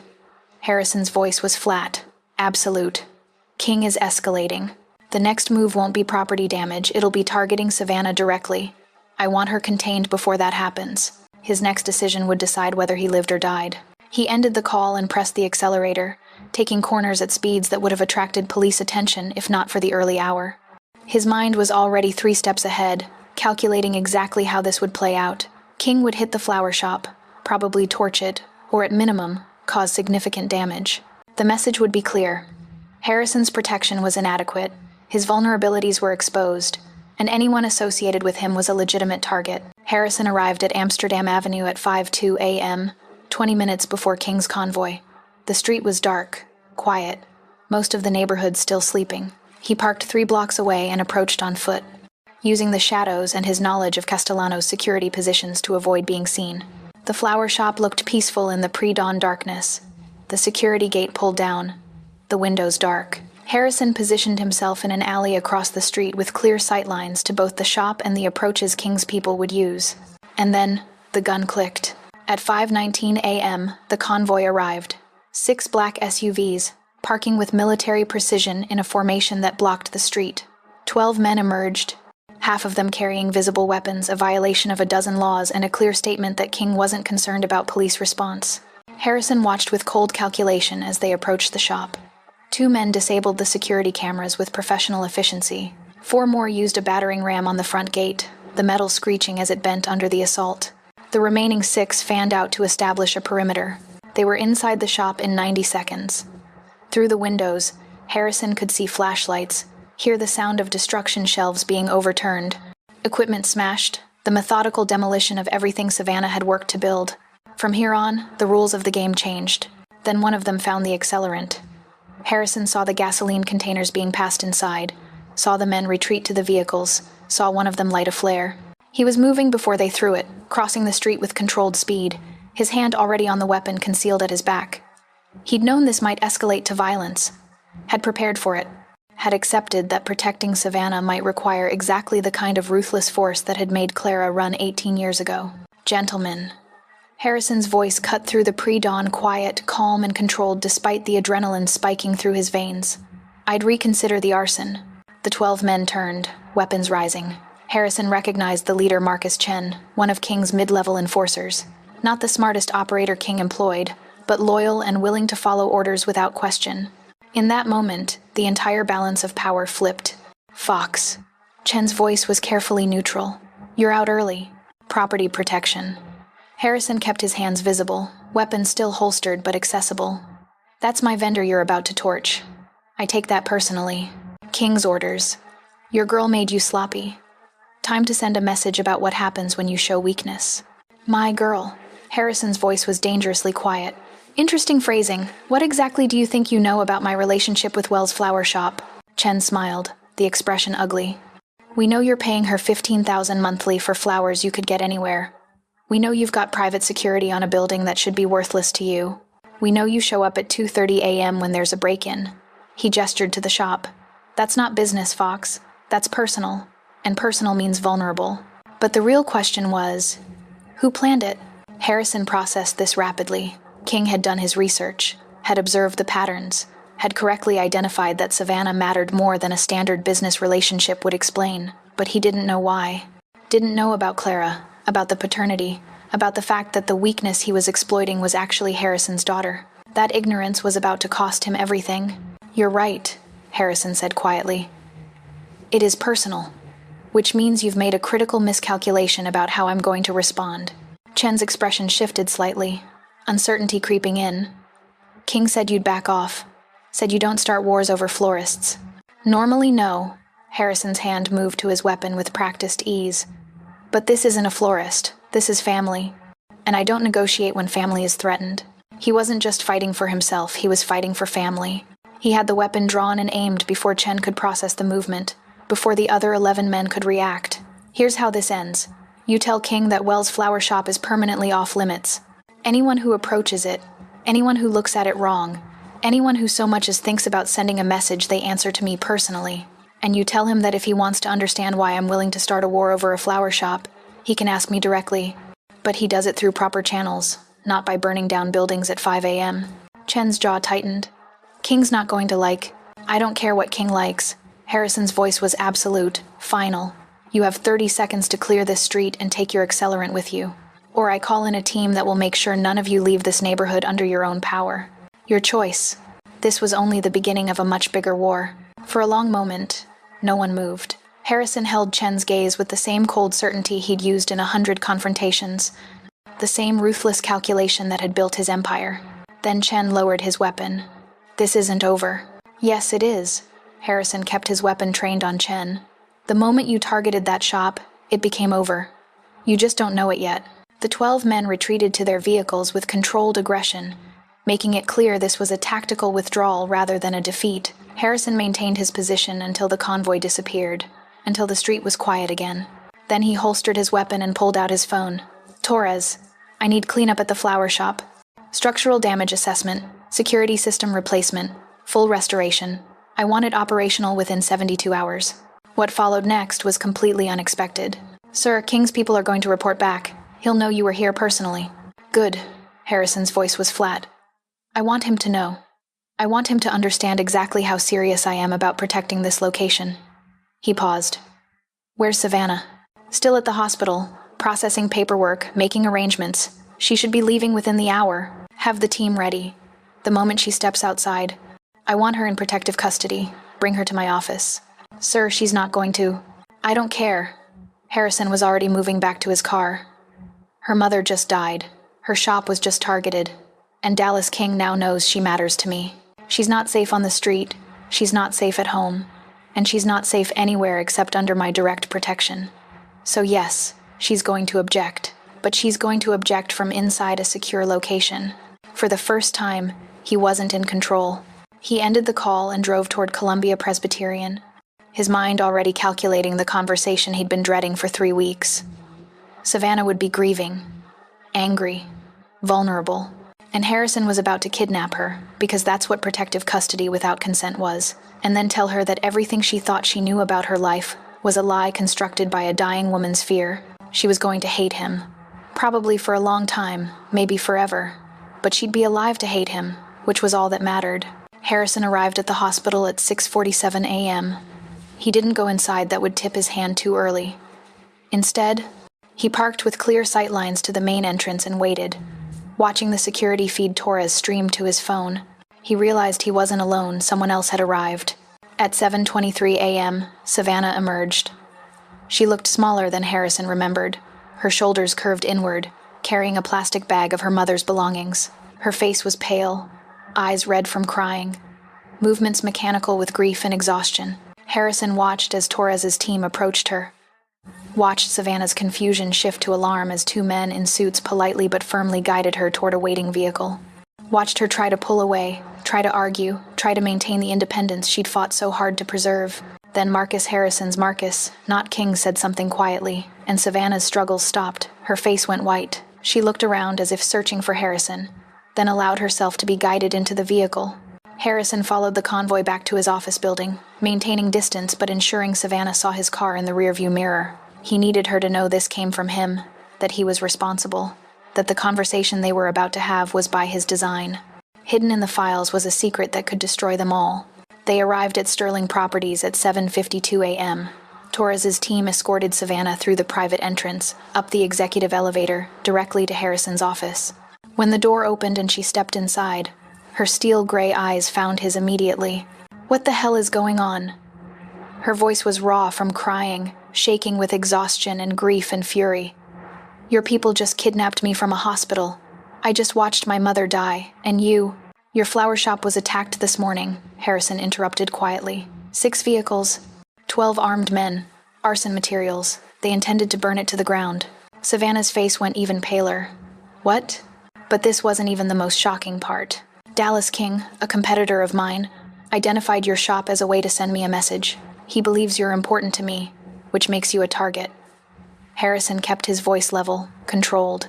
I intercepted his people before they could do significant damage, but the threat remains, which is why you're here. You're not safe on the street. So you kidnapped me. Savannah's hands were shaking. My mother just died. I have arrangements to make, a funeral to plan, and you kidnapped me because of some business rival? I brought you here because you're my daughter. The words hung in the air like a detonation. Savannah froze, her expression cycling through confusion, disbelief, and then something that might have been recognition. What she found in the envelope froze her in place. What? Her voice was barely a whisper. Harrison moved to his desk and retrieved Clara's letter from his safe, holding it out to Savannah. Your mother sent you to deliver black roses 3 weeks ago. The note that came with them told me you were my daughter, that she'd been pregnant when she left me 18 years ago, that she was dying and you needed protection. Savannah didn't take the letter. She stood frozen, staring at Harrison as if he'd started speaking a foreign language. No. No. My father left before I was born. My mother told me, your mother lied to protect you. Harrison set the letter on the desk between them. She found files in my apartment 18 years ago, evidence of illegal activities, proof that I was involved in organized crime. She was pregnant and terrified, so she ran, changed her name, moved to Hartford, raised you alone. Her next words hit him harder than any bullet. You're lying. Savannah's voice was rising, panic and grief and fury all colliding. You're some kind of criminal trying to manipulate me because I'm vulnerable and... Look at me. Harrison's voice was quiet but absolute. Really look at me, Savannah. You have my eyes, my jaw, my stubbornness. You've seen it yourself. You knew there was something familiar about me even if you couldn't identify what. Savannah was shaking now, her breath coming in short gasps. No, no, I just watched my mother die. You can't do this now. I know. And Harrison did he understood the cruelty of this timing, the impossibility of processing grief and revelation simultaneously. But Dallas King knows you matter to me. Which means every moment you're not under my protection is a moment you're in danger. I can't let you walk out of here until you understand what you're facing. This choice would define the rest of his life. I don't care what I'm facing. Savannah's voice cracked. My mother just died alone in a hospital bed, and now you're telling me that everything she told me about my father was a lie? That she spent 18 years hiding me from you because you're a criminal? Yes. Harrison's voice was steady, unflinching. That's exactly what I'm telling you. Your mother was protecting you from my world, and now that she's gone, that protection falls to me, whether you want it or not. Savannah backed away from him, her hand reaching behind her for the door handle. I'm leaving. You can't keep me here. I can, and I will. Harrison didn't move from his position, but his voice carried absolute certainty. Until Dallas King is dealt with, until the immediate threat is contained, you stay under my protection. That's not negotiable. He didn't want revenge, he needed it.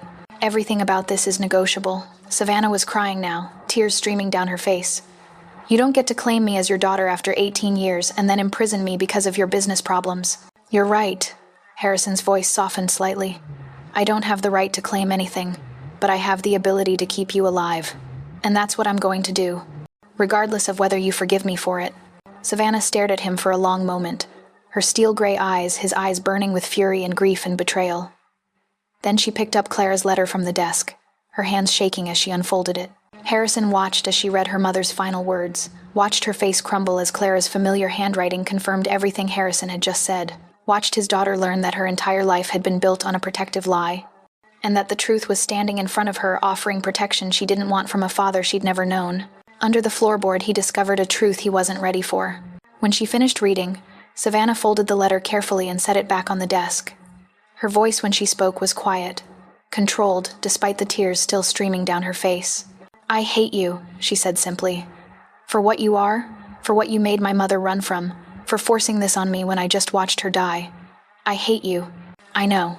Harrison's voice was equally quiet, and you're entitled to that. But you're alive, and you're going to stay that way. Even if you spend the rest of your life hating me for it. Savannah closed her eyes, her shoulders shaking with silent sobs, and Harrison stood 3 feet away from his daughter, watching her break under the weight of grief and revelation, knowing he'd just destroyed any chance of a real relationship, but also knowing he'd do it again without hesitation. Because she was alive. And in his world, that was the only thing that mattered. Savannah didn't speak for the rest of that first day. Harrison had Torres arrange a private room in the secure wing of the building. Bedroom, bathroom, sitting area, everything she might need. It wasn't a prison, exactly, but the locked door and armed guard outside made the reality clear enough. Someone in the room was lying, but who? Harrison watched through the surveillance feed as she sat on the bed, still holding her mother's belongings, staring at nothing. She didn't cry anymore, didn't rage or demand release. She simply sat, processing the compound trauma of her mother's death and the revelation that had followed. At 9 p.m., 18 hours after Harrison had told her the truth, she finally stood and walked to the door. She knocked once, waited for the guard to unlock it, and said clearly, I want to speak to Harrison Fox. 5 minutes later, she was back in his office. Harrison had been there all day, managing the King situation while monitoring Savannah's condition. He'd eaten at his desk, made calls from his desk, refused to leave the building while his daughter was processing the wreckage of her world 1 floor below. But what he discovered next changed everything. Savannah sat in the chair across from his desk with controlled precision, her posture perfect despite obvious exhaustion. She'd changed into clothes someone had retrieved from her apartment jeans, a simple black shirt, her hair pulled back severely. Her face was pale but composed, her eyes red from crying but focused. I've been thinking, she said without preamble, about everything you told me, about my mother's letter, about who you are, about why she ran. Harrison set down his pen and gave her his complete attention. All right, I believe you. Her voice was steady, controlled. The timeline makes sense. The physical resemblance makes sense. And my mother wouldn't have sent me to you with that note if it wasn't true. She paused. But I need to understand exactly what I'm dealing with. What you are, what you do, and what being your daughter means. He knew something that no one else in the building did. Harrison had prepared for this conversation, had rehearsed exactly how much truth to reveal. But looking at Savannah now, her steel-gray eyes demanding honesty, her jaw set in stubborn determination, he realized that anything less than complete transparency would be an insult to the intelligence she'd inherited from him. "I run a criminal organization," he said bluntly. "Money laundering, illegal gambling, strategic violence when necessary. Sterling Properties is legitimate, but it's built on a foundation of organized crime that dates back to my father's generation. I've killed people. Not many, not unnecessarily, but I've killed. And I've ordered deaths that I didn't carry out personally." Savannah's expression didn't change. "That's what my mother found. The files about the witness. Yes, I was 22, consolidating power after my father's death. The witness threatened everything I'd built, so I eliminated the threat." Harrison's voice remained level, unflinching. "I don't apologize for it. It was necessary. And I'd do it again." That moment, everything in the room changed. "My mother was right to run." "Yes." Harrison met her gaze steadily. "Your mother was absolutely right to run. My world is dangerous, violent, and no place for a child. She made the only logical choice. And now that child is 18? And you're forcing me into that world anyway." Savannah's voice was sharp, challenging. "How is that different from what she was protecting me from? Because you're not a child anymore. You're an adult who's been targeted by my enemies because they believe you matter to me. That's not a choice, that's a fact.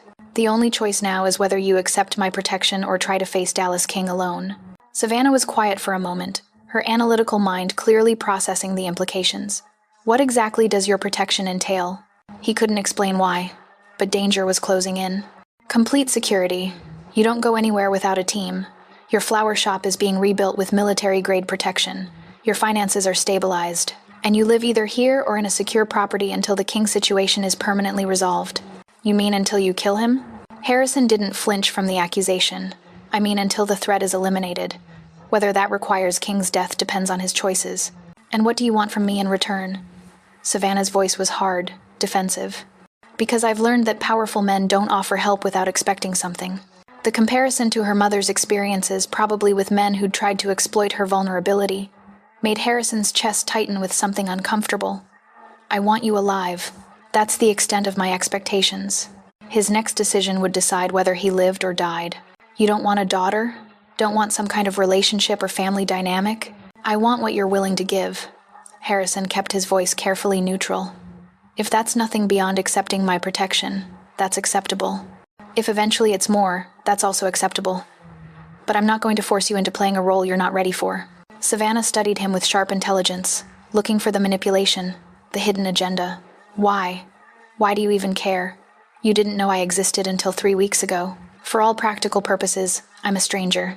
"Because you're my daughter," Harrison said it simply, without elaboration. "And because I watched you work yourself to exhaustion for 18 months taking care of your mother. I watched you defer a Parsons scholarship twice. I watched you stand up to men who tried to intimidate you. You survived circumstances that would have broken most people, and you did it alone because Clara taught you that asking for help was weakness." He leaned forward slightly. "I'm not asking you to need me, Savannah. I'm telling you that whether you need me or not, you have me. That's what parents do, even the ones who show up 18 years too late." He wasn't just fighting for himself, he was fighting for family. Savannah's composure cracked slightly, something raw showing through before she controlled it. "I don't know how to trust that. I don't know how to trust you." "I know." Harrison's voice was quiet, understanding. "And I'm not asking you to trust me immediately. I'm asking you to let me prove it. By keeping me locked in this building, by keeping you alive until the immediate threat is contained." Harrison pulled out a tablet, showing her the security footage from that morning's confrontation with King's people. "This is what happened at your flower shop at 5 a.m. 12 armed men with arson materials. They intended to burn it to the ground as a message to me. That's the reality you're facing. One wrong move, and everything would fall apart." Savannah watched the footage, her face paling. "You stopped them." "Yes, but King won't stop. He's identified you as a vulnerability, which means he'll keep probing until he finds a way to exploit it. The only way to end that is to eliminate the threat permanently. By killing him, if necessary." Harrison's voice was flat, unapologetic. "I know that makes me a monster in your eyes. I know you probably wish your mother had never sent you to my office. But monsters are very effective at protecting what they consider theirs. And you're mine to protect now, whether that was your choice or not." Savannah set down the tablet, her hands shaking slightly. I need terms. What kind of terms? This choice would define the rest of his life. If I'm going to accept your protection, if I'm going to live under your control until this is resolved, I need boundaries. Her voice was firm despite the tremor. I need to know what I'm agreeing to. And I need respect for my autonomy within the constraints of safety. Harrison felt something unexpected pride at his daughter's refusal to be passively protected, at her insistence on negotiating even from a position of vulnerability. I'm listening. First, I continue running my flower shop, with whatever security you think is necessary, but it remains mine. I make the business decisions, I manage the operations, and you don't interfere beyond protecting the physical location. Agreed. In that moment, the entire balance of power flipped. Second, I want honest answers. Not sanitized versions designed to keep me comfortable. If there's a threat, I need to know. If you're planning something that affects my safety, I need to know. No more lies by omission. Harrison hesitated. Complete transparency meant revealing operations and decisions that would confirm exactly how ruthless he was. But Savannah was right, she deserved honesty. Even if that honesty made her hate him more. Agreed, he said finally. But understand that some of those honest answers are going to be difficult to hear. I'm aware. Savannah's jaw tightened. Third, my personal life remains my own. I'm not playing daughter for your business associates.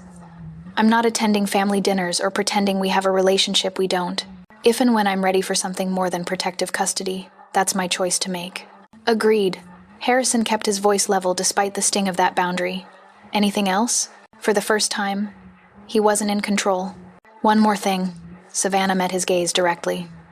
When this is over, when Dallas King is no longer a threat, I get to choose whether I stay in your life or walk away. You don't get to claim permanent custody just because you're my biological father. That one hurt more than Harrison expected. The idea that Savannah might accept his protection long enough to survive the immediate crisis, then leave forever, was logically sound but emotionally unacceptable in ways he wasn't prepared to examine. Agreed, he said quietly. When the threat is eliminated, you choose your own path. If that path doesn't include me, I'll respect that. Savannah studied him for a long moment, and Harrison wondered what she saw: a monster offering protection, or a father desperately trying to make up for 18 lost years in the only way he knew how. Her next words hit him harder than any bullet. Okay, she said finally. I accept your protection, under those terms. Okay, Harrison felt something loosen in his chest, a tension he hadn't realized he was holding. Then we start with immediate logistics. You'll stay in the secure wing until we can arrange a more permanent residence. Torres will coordinate your security team. And I'll personally oversee the King situation until it's resolved. How long will that take? Weeks. Maybe a month. Harrison's voice was carefully neutral. Dallas King is powerful and well-connected. Eliminating him as a threat will require careful planning and strategic execution. You mean you're going to kill him? He didn't want revenge, he needed it. I mean, I'm going to do whatever's necessary to ensure you're safe. Harrison held her gaze. If that offends your moral sensibilities, I understand. But I'm not going to apologize for protecting my daughter with every resource I have. Savannah was quiet for a long moment, processing everything. Then she stood, moving toward the door before pausing and looking back at Harrison. I don't forgive you, she said quietly. For what you are, for forcing this on me, for all of it. I just want you to understand that accepting your protection doesn't mean I'm accepting you. I understand. Harrison's voice was equally quiet, and that's acceptable, for now. For once, he wasn't thinking like a boss, but like a man about to lose everything. Savannah nodded once and left, the door closing behind her with a soft click. Harrison sat in the ensuing silence, staring at the space where his daughter had been, processing the terms of their agreement. She'd stay. She'd accept his protection. She'd negotiate boundaries and demand honesty and refuse to pretend they had a relationship they didn't. It wasn't forgiveness. It wasn't trust. It wasn't the father-daughter bond Harrison hadn't known he wanted until 3 weeks ago. But it was something. A foundation, however fragile, on which they could build something more permanent. If Savannah chose to stay after the immediate threat was eliminated, if she decided a father like Harrison, criminal, killer, monster, was worth knowing despite everything he was. From here on, the rules of the game changed. Harrison didn't know if she'd make that choice, but he knew with absolute certainty that he'd spend every remaining moment proving he was worth the risk. Not through words or grand gestures, but through the only thing he'd ever been truly good at. Absolute, ruthless, unwavering protection. His daughter had agreed to his terms. Now Harrison just had to make sure she survived long enough to decide whether he deserved anything more than her contempt. And if that required destroying Dallas King and anyone else who threatened her, Harrison would do it without hesitation or remorse. Because that's what parents did. Even the ones who showed up 18 years too late. Even the ones their daughters hated. They protected. Absolutely and permanently. Regardless of the cost. 6 weeks later, Savannah stood in the rebuilt flower shop and felt something close to normal for the first time since her mother's death. The space looked different now, the same layout, the same aesthetic.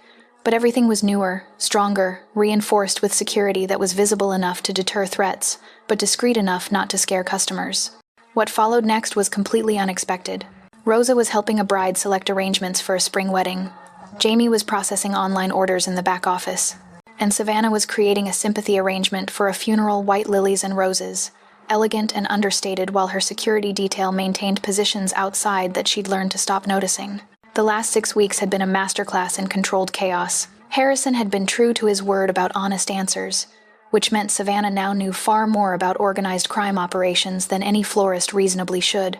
She knew that Dallas King had been neutralized, Harrison's careful phrasing for whatever had happened 3 weeks ago. She knew that Sterling Properties had expanded its protection protocols to include not just her shop, but the entire block. She knew that Harrison reviewed her security reports daily and personally approved any changes to her routine.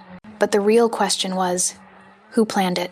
She also knew that her father, and she could think of him that way now, even if she couldn't say it out loud, was genuinely trying to respect her boundaries, while also ensuring she survived to enforce them. The bell over the door chimed. Savannah looked up, expecting a customer, and found Harrison instead. He wore one of his corporate suits, expensive but understated, and carried a leather folder she recognized as containing contracts or reports. Mr. Fox. She kept her voice professionally neutral, aware of Rosa's curious gaze. I wasn't expecting you today. I had a meeting nearby. Thought I'd check the security upgrades in person. Harrison's eyes moved over the shop with the same analytical assessment he probably used for every environment. The reinforced locks are working properly? He realized he wasn't alone. Someone else had arrived. Yes, everything's been fine. Savannah set down her arrangement. Rosa, could you handle the front for a few minutes? Rosa nodded, her expression knowing. She'd figured out weeks ago that Harrison Fox wasn't just a generous business client, though Savannah hadn't confirmed the exact nature of their relationship. Savannah led Harrison to the back office, closing the door for privacy. You didn't come here to check locks. What's wrong? Nothing's wrong. Harrison set the folder on her desk. I wanted to update you on the King situation. As promised, honest answers. Savannah opened the folder. Inside were documents she'd learned to read over the last 6 weeks. Police reports, surveillance logs, financial transfers. She scanned them quickly, her sharp mind processing the implications. This single decision gave him the upper hand again. King's organization has been absorbed by the Castellano family, she said, looking up at Harrison. Under terms that transfer his territories and operations to their control. Yes. As of 3 days ago, Dallas King no longer exists as an independent operator. He's been encouraged to retire from active business. Harrison's voice was carefully neutral. The Castellanos have assured me that their interests don't include targeting florists on Amsterdam Avenue, because you made them assure you. Savannah studied his face. What did that cost you? Territorial concessions in Brooklyn. Access to 3 shipping channels, and a personal guarantee that Wells Flower Shop remains permanently off-limits to any criminal organization in the tri-state area. Harrison met her gaze steadily. It was worth it, but he had no idea a bigger force was controlling everything. Savannah set down the folder. 6 weeks ago, she would have been horrified by this conversation, by the casual discussion of criminal territories and violent enforcement. Now she just felt tired and pragmatic, and oddly grateful that her father was competent at the terrible things he did. So it's over, she said. The threat is eliminated. Yes, Harrison paused. Which means we need to discuss what happens next. Savannah had been expecting this conversation, had been preparing for it since Harrison had told her she could choose to walk away once the immediate danger was resolved. She'd spent 6 weeks living under his protection, learning who he was, watching him balance ruthless efficiency with genuine care for her well-being. And suddenly, he realized he was being played. She'd also spent 6 weeks grieving her mother and processing the complicated reality that Clara had been both right and wrong about Harrison Fox. Right that his world was dangerous and violent. Wrong that he was incapable of being a father. I've been thinking about that, Savannah said carefully. About what I want. Harrison's expression didn't change. But Savannah had learned to read the subtle tension in his shoulders, the way his hands stilled when he was bracing for something difficult. He thought she was going to leave.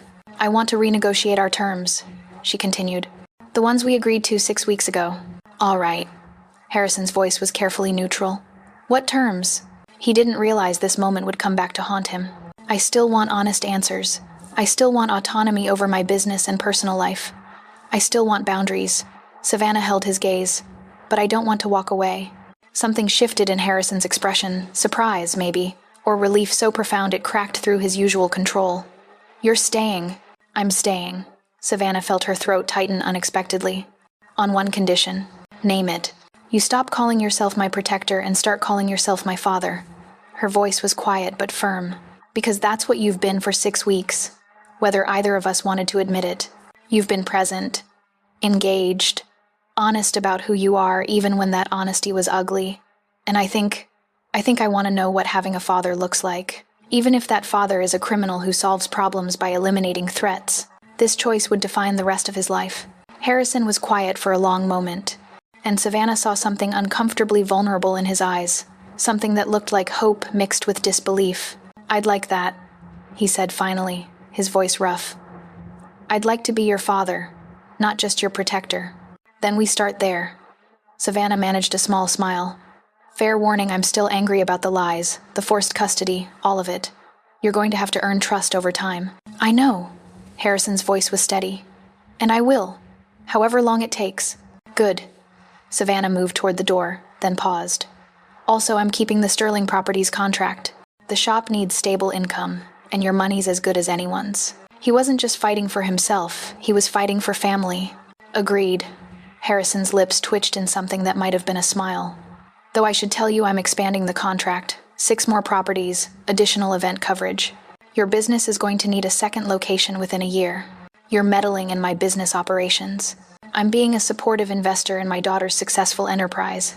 There's a difference. Savannah studied him for a moment, then felt her own smile widen.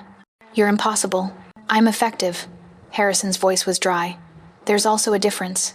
Her next words hit him harder than any bullet. They stood there for a moment. Father and daughter, neither quite sure how to navigate this new dynamic, but both willing to try. Then Rosa knocked on the office door. Savannah? The bride wants to add orchids to her arrangement. Do we have enough in stock? I'll be right there. Savannah looked back at Harrison. I need to get back to work. But dinner this week? Somewhere that's not your office or a secure facility? I'd like that. Harrison's voice was carefully controlled, but Savannah could hear the emotion underneath. Thursday? Thursday. Savannah opened the door, then paused one more time. And Harrison, thank you for everything. For protecting me. For being honest. For letting me be angry while still being present. It means something. For once, he wasn't thinking like a boss, but like a man about to lose everything. You're my daughter. Harrison said it simply, like it explained everything. It's what parents do. After he left, Savannah returned to her arrangement, her hands moving through the flowers with practiced efficiency while her mind processed the conversation. She was staying. She was building a relationship with a father who was morally complicated and professionally dangerous but genuinely committed to her well-being. Her mother would probably have opinions about that choice. Clara had spent 18 years protecting Savannah from exactly this outcome from Harrison's world, from his violence, from the complicated reality of loving someone who operated outside conventional morality. But this wasn't even the most shocking part. But Clara was gone, and Savannah was 18, an adult capable of making her own choices about what family meant and what risks were worth taking. She chose this, chose Harrison, with full knowledge of who and what he was, chose a relationship that would be complicated and probably occasionally terrifying but also real in ways most parent-child relationships never achieved. Because Harrison Fox had seen her at her most vulnerable and hadn't flinched, had protected her with absolute ruthlessness while respecting her boundaries, had been honest about his darkness while trying to be present for her light. And Savannah was pragmatic enough to recognize that sometimes the best protection came from dangerous places. Sometimes family was forged in crisis rather than biology. Sometimes you chose the parent you needed rather than the one you idealized. In that moment, the entire balance of power flipped. Rosa appeared at her elbow. Everything okay? You've been staring at those lilies for 3 minutes. Everything's fine. Savannah returned her attention to the arrangement, adding the final touches with steady hands. Actually, everything's better than fine. I think I'm building something permanent here. Not just the shop, something more. With Mr. Fox? Savannah glanced toward the door where Harrison had disappeared, then back at Rosa. With my father. It's complicated, but it's real. Real is good. Rosa squeezed her shoulder gently. Your mother would want you to have family, even if that family looks different than she planned. This was only the beginning of a much bigger war. Maybe. Or maybe Clara would be terrified that Savannah was repeating her mistakes, falling into Harrison's orbit the same way Clara had at 22. But Savannah wasn't Clara. She was 18 with her mother's resilience and her father's strategic mind, capable of navigating dangerous waters without drowning. And Harrison wasn't the 22-year-old Clara had run from. He was 40, established, and willing to be challenged by a daughter who refused to be intimidated by his reputation. They'd figure it out, day by day, dinner by dinner, honest conversation by honest conversation. They'd build something that was neither conventional nor perfect, but absolutely theirs. What he didn't know was that someone was watching. 3 months ago, Savannah had stood in Harrison's office and thrown black roses onto his desk, believing she was alone in the world. Now she stood in her flower shop rebuilt, secured, flourishing, knowing she had a father who would burn down half of Manhattan to keep her safe. It wasn't the family she'd expected, but it was the family she'd chosen. And in the end, that was more than enough. If this story touched your heart, please share in the comments where you're watching from around the world. Don't forget to like, subscribe, and share this video with someone who needs a reminder that help sometimes comes from the most unexpected places. Your support keeps these stories alive.